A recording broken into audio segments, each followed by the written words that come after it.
Hello and welcome to C Latif's academy. आज का जो हमारा टॉपिक है वो है मॉनेटरी पॉलिसी। तो हम ये डायग्राम के हिसाब से देखेंगे और आपको इजीली समझाने की कोशिश करूंगा। So let's get started. What is macro economic policy और monetary policy? Basically monetary policy is a macro economic policy used by the RBI, reserve bank of India, to manage the money supply and interest rates. Okay, कहने का मतलब ये है कि ये ऐसी policy है which is related to money और जो आरबीआई के हाथ में है, और इसकी वजह से ये मनी सप्लाई और इंटरेस्ट रेट को कंट्रोल करते हैं इकोनॉमी में। ठीक है, आरबीआई की बात हो रही है, मनी सप्लाई को मैनेज करता है so that the requirements of the different sector of economy, जब उनको पैसे की जरूरत है, दे गेट फुलफिल्ड। ठीक है, और ताकि हमारी ग्रोथ सस्टेन रहे। ठीक है, so it is also used as a policy, economic policy by the government to attain or to achieve the different objectives like inflation, consumption, growth and liquidity। ठीक है, इन objectives के बारे में हम डिटेल से आगे पढ़ेंगे। ठीक है, now how the monetary policy implemented। Monetary policy को किस तरीके से इम्प्लीमेंट किया जाता है इकोनॉमी में। बेसिकली आपको ये पता चला कि ये आरबीआई की पॉलिसी है which is related to money supply, उसकी क्वांटिटी को इंक्रीज और डिक्रीज करना to achieve the certain objective simply. ठीक है, इसमें इम्प्लीमेंटेशन के दौरान आरबीआई कुछ यूज करती है टूल्स, ठीक है, जिनको मॉनेटरी पॉलिसी टूल्स भी कहा जाता है। ठीक है, so the tools are open market operations या market operations, bank rate policy, reserve systems, credit control policy, moral influence and other instrument. ये सारे टूल्स आरबीआई यूज करती है सो दैट आरबीआई चेंजेस लाए इंटरेस्ट रेट में और money supply में। Money supply और इंटरेस्ट में आरबीआई क्या लाए? चेंजेस लाए, क्योंकि हमारे सारे बैंक्स जो है ना, ये इंटीग्रेट होते हैं किसके साथ? आरबीआई के साथ। So RBI is the apex body to control the all the money in the economy. ठीक है, तो ये कुछ टूल्स यूज करती है और मनी सप्लाई को कंट्रोल करती है इकोनॉमी में। ठीक है, to achieve different objectives. The main और primary objective of the monetary policy is price stability, और we can say inflation control और इन्फ्लेशन टारगेटिंग। ठीक है, now what is the nature of monetary policy? The nature of monetary policy is it may be expansionary monetary policy or it may be contractionary monetary policy. Expansion, as the word suggest, ये बताता है कि money supply जो economy में है वो increase होती है, आरबीआई इंक्रीज करता है money supply in the economy, और इंटरेस्ट रेट डिक्रीज करता है। इंटरेस्ट रेट जो है डिक्रीज करता है ताकि जो लोन होंगे ज्यादा से ज्यादा लोग अवेल कर सके फ्रॉम द बैंकिंग सिस्टम।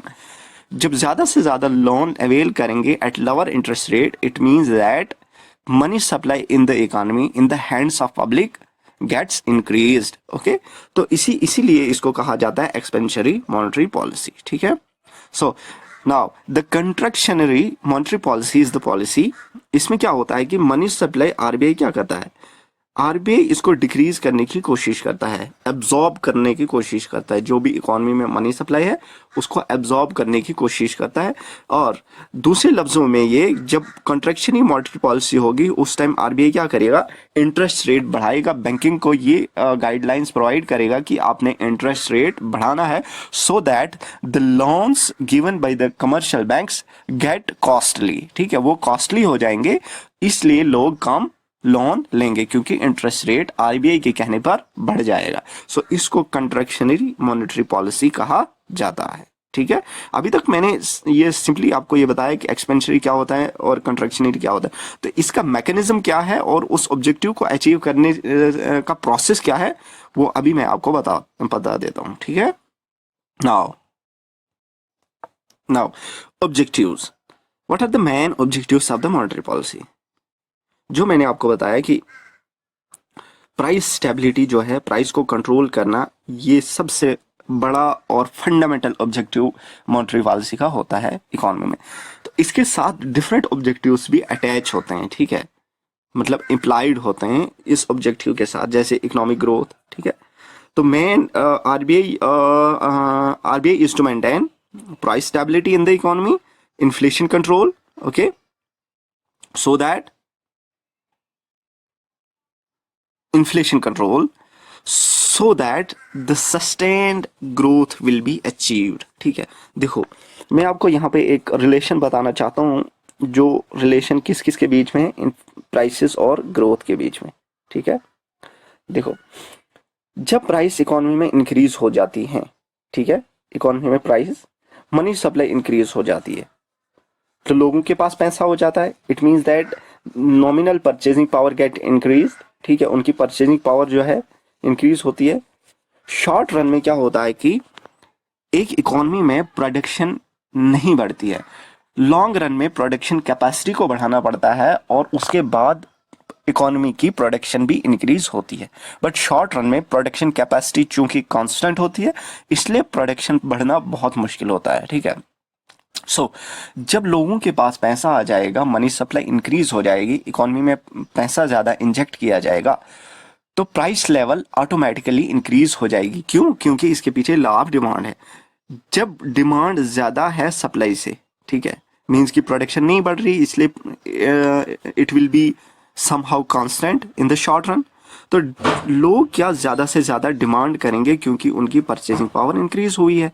ठीक है, तो असल में इफेक्ट किसके ऊपर पड़ेगा? सप्लाई के ऊपर।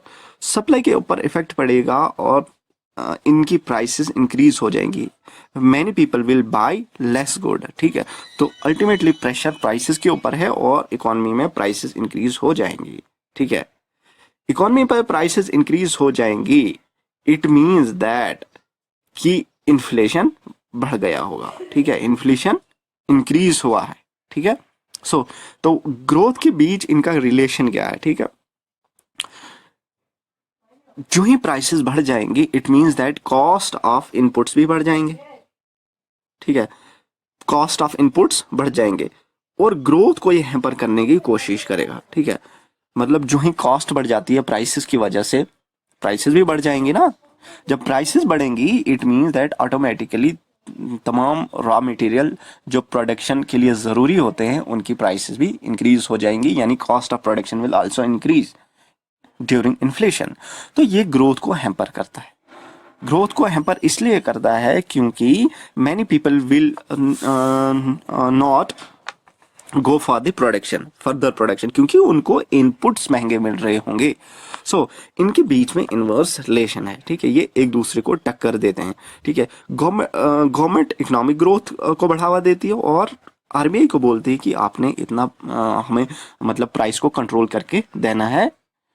किसकी वजह से? उसके अपने टूल्स यूज करके। ठीक है, नाउ देखो यहाँ पे इन्फ्लेशन जो टारगेट मेंटेन करता है, ये आरबीआई, ये गवर्नमेंट मेंटेन करता है। गवर्नमेंट मेंटेन करता है, गवर्नमेंट बोलता है हर 5 साल के बाद आरबीआई को कि in consultation with RBI fix करता है एवरी 5 ईयर। तो इंडिया में जो है एक मॉनेटरी पॉलिसी एग्रीमेंट हुआ था, फ्लेक्सिबल इन्फ्लेशन टारगेटिंग फ्रेमवर्क, जिसको FITF भी कहा जाता है। ये एग्रीमेंट हुआ था 2015 में between RBI and the government of India. इन्होंने इन्फ्लेशन टारगेटिंग फ्रेमवर्क को फ्लेक्सिबल रखा। फ्लेक्सिबल इन द सेंस कि 4% ±2। ठीक है, CPI, कंज्यूमर प्राइस इंडेक्स पे इन्फ्लेशन जो इन्होंने फ्लेक्सिबल रखा, जो कि 4% प्लस माइनस, यानी upper limit, upper tolerance level of inflation would be 6% and lower tolerance level, lower level of inflation would be 2%। Okay, basically इसको सबसे पहले 1985 में चक्रवर्ती कमेटी ने डिसाइड करने के लिए बोला था, रिकमेंड किया था कि 4% inflation should be the target of monetary policy. ठीक है, लेकिन अडॉप्ट इसको किया 2016 में और 2015 में क्या हुआ? Flexible FITF flexible inflation targeting framework agreement हुआ गवर्नमेंट और आरबीआई के बीच में। फिर 2016 में इसको अडॉप्ट किया गया। ठीक है, it was the main objective of the monetary policy. Now FITF. What is FITF? Basically, FITF is the agreement between RBI and the government of India, which is known as Flexible Inflation Targeting Framework. इसमें क्या हुआ, RBI Act of 1934 was amended in 2016, okay और उसके तहत इस concept को लाया गया, ठीक है, कि 4% हमारा टारगेट बेसिक टारगेट रहेगा इन्फ्लेशन को कंट्रोल करने के लिए, ठीक है, फ्लेक्सिबल ±2। नाउ इन्फ्लेशन टारगेटिंग जो है, इन्फ्लेशन टारगेटिंग से हमारे पास हमें पता चलता है कि स्टेबिलिटी, प्रिडिक्टेबिलिटी और transparency of the monetary policy, ठीक है, यानी हम प्रिडिक्ट कर सकते हैं कि मॉनेटरी पॉलिसी वर्क कर रही है या नहीं, इसकी स्टेबिलिटी क्या है और ट्रांसपेरेंसी, कितना आरबीआई ट्रांसपेरेंट है और कितनी गवर्नमेंट इस ट्रांसपेरेंसी को एक्सेप्ट करती है, मॉनेटरी पॉलिसी को डिसाइड करने में ये हेल्प करता है अगर हम ये इन्फ्लेशन टारगेट्स अचीव कर पाएँ, ठीक है। इट इज़ ऑल्सो वाइटल, ये बहुत ही ज़रूरी है गवर्नमेंट के लिए इन्फ्लेशन टारगेटिंग। इससे हमें क्या पता चलता है, देखो जो भी अनसर्टेनिटीज हैं वो रिड्यूस होती हैं, यानी डिसीजन मेकिंग में जो जितनी भी अनसर्टेनिटीज हैं वो रिड्यूस हो जाते हैं। कैसे, देखो एग्जप्शन क्या है कि अगर प्राइस वॉलेटाइल हो, अगर प्राइस बहुत ही इंक्रीज या डिक्रीज होने लगी, it means that we can not decide the appropriate monetary policy, और उसकी स्टेबिलिटी के ऊपर बात आ जाएगी, ठीक है, क्योंकि प्राइस बहुत ऊपर नीचे फ्लैक्चुएट हो जाएंगे। तो इन्फ्लेशन टारगेटिंग से हमें ये पता चलता है कि हमारी मॉनेटरी पॉलिसी की जो डिसाइड होती है उसमें जितनी भी अनसर्टेनिटीज हैं वो कम हो जाएंगी और हम अप्रोप्रिएटली अपने गोल को अचीव करने में कामयाब हो सकते हैं अगर हम इन्फ्लेशन टारगेटिंग को फुलफिल कर पाए, ठीक है। नाउ इसका मतलब ये है, दूसरे लफ्जों में हम ये भी कह सकते हैं कि देखो अगर प्राइस फ्लैक्चुएट हो जाएंगी, प्राइस बहुत ही इंक्रीज हो जाएंगी, तो ये सेविंग और इन्वेस्टमेंट को हैम्पर करता है। कैसे, देखो इसमें FITF में ये भी बताया गया कि सेविंग और इन्वेस्टमेंट हैम्पर नहीं होनी चाहिए, इसके नेगेटिव इफेक्ट को हमने रिमूव करना है। कैसे, देखो प्राइस इंक्रीज होने का मतलब ये है कि लोगों का कंजप्शन एक्सपेंडिचर बढ़ जाएगा। जब लोग ज्यादा खर्च करेंगे, इट मीन्स दैट ऑब्वियसली वो सेविंग कम करेंगे, ठीक है। सेविंग कम करेंगे, ऑटोमेटिकली उनके बैंक अकाउंट्स में पैसा जमा होना कम हो जाएगा। It means that they withdraw more, क्योंकि प्राइसेस इंक्रीज हो जाएंगी, उनको अपनी कंजप्शन एक्सपेंडिचर फुलफिल करना है, और बैंक डिपॉजिट डिक्रीज हो जाएंगी। तो बैंक डिपॉजिट्स जो ही डिक्रीज हो जाएंगे, डिपॉजिट्स क्या हो जाएंगे, डिक्रीज हो जाएंगे। इसका मतलब ये है कि ओवरऑल बैंक के पास जो पैसे हो जाएंगे, जो लाइबिलिटी, जो डिपॉजिट्स होंगे लोगों के, वो कम हो जाएंगे। तो इसका मतलब है बैंक के पास जो demand and time liabilities, NDTL, net demand and time liabilities का कंसेप्ट ये मैं बताऊंगा। जितने भी डिपॉजिट्स और हमारे मतलब फिक्स डिपॉजिट्स कमर्शियल बैंक के पास जाते हैं, वो एक किस्म की लाइबिलिटी है, वो पब्लिक की लाइबिलिटी है, उसी को हम कहते हैं demand and time liabilities, net demand and time liabilities, वो कम हो जाएंगे। और NDTL को ही बैंक क्या करता है, एज ए लोन यूज करता है, वो दूसरों को लोन देता है। इट मीन्स दैट वो इन्वेस्टमेंट के लिए पैसा दे देता है, ठीक है। प्राइसेस बढ़ जाएंगी, कंजप्शन एक्सपेंडिचर इंक्रीज हो जाएगा, लोगों के deposit in the bank decrease हो जाएंगे।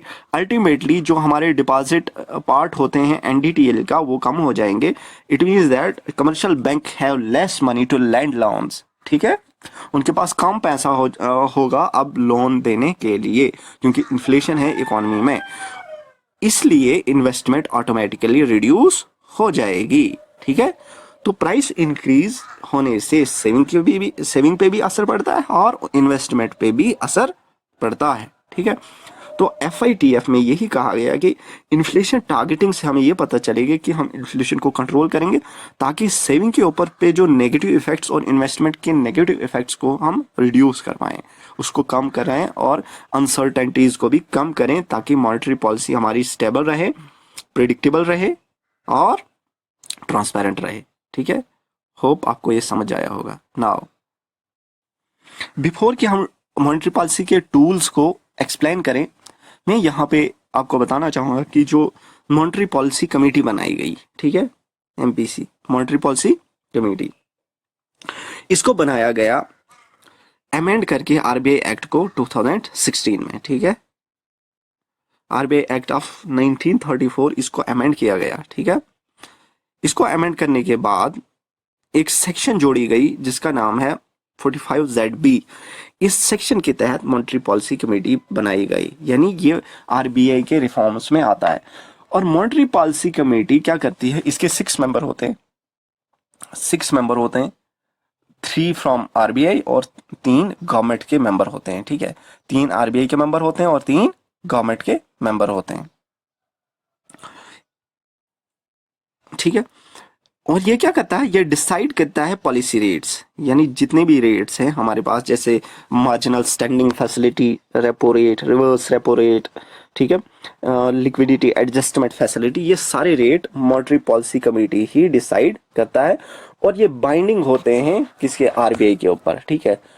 ये आरबीआई के ऊपर बाइंडिंग होती है, इसकी कंडीशंस जो यहाँ पे ये डिसाइड करते हैं, ठीक है। अच्छा, क्वारम की अगर हम बात करेंगे, मिनिमम 4 मेंबर होने चाहिए। अगर टाई वोट होगा तो आरबीआई के गवर्नर को कास्टिंग वोट भी दिया जाता है, यानी वो 2 वोट डाल सकता है, ठीक है, कास्टिंग वोट जिसे कहते हैं, या डिसाइडिंग वोट, ठीक है। Now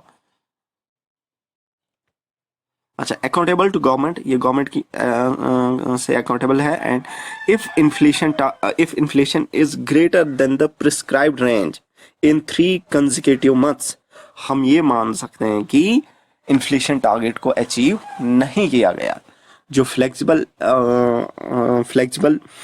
FITF flexible inflation targeting जो फ्रेमवर्क है उसको अचीव नहीं किया गया। अगर 3 कंसेक्यूटिव मंथ के ऊपर, सॉरी क्वार्टर से 3 कंसेक्यूटिव क्वार्टर्स के ऊपर उस 4% ±2 फ्लेक्सिबिलिटी को इन्होंने अगर अचीव नहीं किया तो हम मान सकते हैं कि ये अकाउंटेबल है, इसको रीजन देना पड़ेगा गवर्नमेंट को, ठीक है। नाउ देखो, प्रोसेस से पहले हम पढ़ेंगे मॉनेटरी पॉलिसी फ्रेमवर्क, ठीक है। मॉनेटरी पॉलिसी फ्रेमवर्क क्या है, देखो यहां पे देखिए। नाउ मॉनेटरी पॉलिसी फ्रेमवर्क, ये monetary policy framework amended RBI act 1934 इन 2016 इंट्रोड्यूस किया गया। Monetary policy framework basically it is a operating policy framework. क्या है, ऑपरेटिंग पॉलिसी फ्रेमवर्क, कि किस तरीके से आरबीआई ऑपरेट करे ताकि गवर्नमेंट का जो स्टांस है उससे अलाइंड हो, ठीक है। यानी फिस्कल पॉलिसी का जो स्टांस है, इकोनॉमी में डिप्रेशन हो सकता है, इकोनॉमी में इन्फ्लेशन हो सकता है, तो फिस्कल पॉलिसी उसी के अकॉर्डिंग चलेगी। तो ये ऑपरेटिंग पॉलिसी फ्रेमवर्क ये बताता है कि आरबीआई को किस तरीके से इन्फ्लेशन को टारगेट करना है while ensuring the uniformity with fiscal policy stance, ठीक है। देखो बेसिकली इसमें क्या होता है कि इसमें आरबीआई को बताया जाएगा या बताया जाता है कि you have to set the repo rate. What is repo rate? Basically repo rate is a rate at which RBI lends commercial bank short term money, यानी उस रेट पे कमर्शियल बैंक जब एक्वायर करते हैं आरबीआई से money, किस rate पे, किस इंटरेस्ट रेट पे, उसी इंटरेस्ट रेट को रेपो रेट कहा जाता है, ठीक है। Basically RBI repo rate set करती है on the basis of assessment करती है प्रेजेंट और इवॉल्विंग और डेवलपिंग कंडीशन, डेवलपिंग और इवॉल्विंग कंडीशंस जो भी इकोनॉमी की हैं, मैक्रो इकोनॉमिक कंडीशंस, उसके बेस पे रेपो रेट सेट करती है कि किस तरीके से कमर्शियल बैंक को हमने लोन देना है। अगर इन्फ्लेशन होगा उसी हिसाब से रेपो रेट सेट किया जाएगा, असेसमेंट उसी हिसाब से की जाएगी। और अगर आरबीआई की असेसमेंट ये बताएगी कि डिफ्लेशन है इकोनॉमी में, तो उसी हिसाब से रेपो रेट सेट किया जाएगा। बिकॉज रेपो रेट को पॉलिसी रेट भी कहा जाता है, क्यों? क्योंकि ये इन्फ्लुएंस करता है पूरी इकोनॉमी के कंडीशंस को, किस तरीके इकोनॉमिक कंडीशन यानी इन्फ्लेशन और ग्रोथ को ये मतलब इन्फ्लुएंस करता है, ठीक है। कहने का मतलब ये है कि देखो यहां पे ये समझने की कोशिश करते हैं कि सपोज रेपो रेट इस टाइम अगर 4% है, ठीक है, बैंक 4% के हिसाब से क्या लोन आरबीआई से लेंगे। तो जब पैसा लेंगे तो उसी के अकॉर्डिंग वो ट्रांसफर करेंगे पब्लिक को, क्योंकि पब्लिक कमर्शियल बैंक से लोन लेती है, ठीक है। अगर इन्फ्लेशनरी कंडीशन है, रेपो रेट इंक्रीज किया जाएगा, यानी आरबीआई ये करना चाहिए, इन्फ्लेशन को कंट्रोल करना चाहेगी, मनी सप्लाई को कम करना चाहेगी इन्फ्लेशन में, तो होगा यूं कि रेपो रेट को इंक्रीज किया जाएगा। इंक्रीज रेपो रेट अगर फॉर एग्जाम्पल 6% किया जाएगा, it means that commercial banks now get money at higher rates from RBI. जब उनको हायर रेट्स पे आरबीआई पे से पैसा मिलेगा, इट मींस दैट जब वो ट्रांसमिट होगा फिर पब्लिक को, वो हायर रेट पे होगा। जो ही पब्लिक को हायर रेट पे लोन्स मिलेंगे, इट मींस दैट उनकी डिमांड फॉर लोन्स कम हो जाएगी, यानी उनको इंटरेस्ट ज़्यादा देना पड़ेगा, इसलिए डिमांड फॉर लोन्स डिक्रीज हो जाएगी। Ultimately money supply in the public gets reduce, ठीक है। तो इस तरीके से इसको पॉलिसी रेट भी कहा जाता है। और मॉनेटरी पॉलिसी फ्रेमवर्क जो कि ऑपरेटिंग फ्रेमवर्क है आरबीआई का, ये अलाइंड है फिस्कल पॉलिसी के तहत। तो ये इन्फ्लुएंस करता है इन्फ्लेशन एंड ग्रोथ टारगेट। इसको हम फर्दर डिटेल में पढ़ेंगे जब हम repo rate as a instrument of monetary policy detail से पढ़ेंगे, ठीक है नाउ। और इस ऑपरेटिंग फ्रेमवर्क में एक चीज और आपने याद रखनी है, वो क्या है, वो ये है कि it modulates the liquidity condition. Modulates means जैसे मॉड्यूलेटिंग फ्रीक्वेंसी, फ्रीक्वेंसी की पिच को हाई करना, लोअर करना, सो दैट द मतलब जो साउंड है वो स्मूथ हो जाए। इस तरीके से मॉड्यूलेट करना liquidity means money, money conditions को, यानी मनी सप्लाई को इस तरीके से एडजस्ट करना ताकि मनी मार्केट रेट जो है वो अप्रोक्सीमेटली रेपो रेट के अराउंड रहे, ठीक है। यानी ये नहीं कि आरबीआई रेपो रेट 4% रखेगी और क्या नाम है फिर जो कमर्शियल बैंक है वो लोन देंगे वेरी हाई इंटरेस्ट रेट पे, ऐसा नहीं, बल्कि इस तरीके से इसको एडजस्ट करना, मॉड्यूलेट करना है लिक्विडिटी कंडीशंस या मनी सप्लाई की कंडीशंस को, ताकि ताकि सॉरी, ताकि जो मनी मार्केट रेट रहे, मनी मार्केट जो रेट है, इंटरेस्ट रेट जिस पे लोगों को पैसा मिलता है, it is at or around the repo rate. It is the basic and fundamental function of the operating framework, operating policy framework of RBI, ठीक है। now देखो, जब आरबीआई ने अब क्या किया, रेपो रेट अनाउंस कर दिया, ठीक है। After repo rate has been announced, उससे ये पता चला कि गवर्नमेंट आरबीआई ने ऑपरेटिंग स्ट्रक्चर अनाउंस किया, ठीक है। ऑपरेटिंग स्ट्रक्चर यानी it is designed by RBI. जो ही रेपो रेट डिजाइन किया जाता है by RBI, it means that operating structure of the RBI का पता चलता है। और it also predict the liquidity management, ठीक है। लिक्विडिटी किस तरीके से रहेगी, किस तरीके से आरबीआई करेगी इन द इकोनॉमी में। लिक्विडिटी मैनेजमेंट डेली किया जाता है ओवरनाइट बेसिस पे, ठीक है। और अगर ये मैनेजमेंट नहीं हुआ तो एप्ट एक्शन लिया जाता है, एक एक्शन लिया जाता है, ठीक है। एक्शन लेने के बाद क्या होता है कि जो weighted average call money rate है, कॉल मनी बेसिकली क्या है, देखो पहले आपको इसको समझना होगा। कॉल मनी क्या है, call money is the money overnight basis पे जब कमर्शियल बैंक्स आरबीआई से लोन लेते हैं, यानी these are short term loans 1 day के लिए, तो इस पे जो इंटरेस्ट लगता है वो it is around repo rate. तो इसको ये एडजस्ट करने की कोशिश कि ओवरनाइट में कितने बैंक्स को, कमर्शियल बैंक को कितना क्या है कॉल मनी रेट, मतलब कितना कॉल मनी जरूरत है, तो उस रेट को एडजस्ट करते हैं फिर उसी हिसाब से, ठीक है। यानी लिक्विडिटी प्रिडिक्ट करते हैं। इसमें क्या है, इट इज इसका रेट भी अराउंड रेपो रेट के तहत रहता है। और ये हेल्प करता है कि मॉनेटरी पॉलिसी के जो ऑपरेटिंग टारगेट्स हैं उसको अचीव करने में, ठीक है। यानी मेरे कहने का मतलब यह है, जो ही रेपो रेट सेट किया जाता है तो कमर्शियल बैंक इसी के अकॉर्डिंग क्या करेंगे, अपना मतलब ऑपरेशन स्टार्ट करेंगे, ठीक है। ऑपरेशन स्टार्ट करने के बाद कमर्शियल बैंक को या तो पैसा जरूरत होगी या तो सरप्लस होगा। इन केस अगर उनको पैसे की जरूरत होगी तो वो कॉल मनी रेट पे आरबीआई से ओवरनाइट पैसा मांगेंगे, यानी इंटर बैंक जो पैसा ट्रांसफर होता है तो उसको फुलफिल करने के लिए किस रेट पे वो आरबीआई से पैसा लेते हैं, वो रेपो रेट के अराउंड रेपो रेट के हिसाब से पैसा लेते हैं, ठीक है। और ये ऑपरेटिंग टारगेट्स ऑफ आरबीआई को अचीव करने में भी मदद करते हैं। जो कॉल मनी होती है, जो मैंने आपको पहले बताया, it is a lending overnight from one bank to another bank, ठीक है। एक बैंक से दूसरे बैंक में जो मनी लैंड करता है एक बैंक दूसरे बैंक से, इसको कॉल मनी कहते हैं, ठीक है ना। देखो, इसको मॉडिफाई भी किया जा सकता है, ठीक है। ऑपरेटिंग फ्रेमवर्क को it gets modified over the period of time, it gets reviewed over the period of time.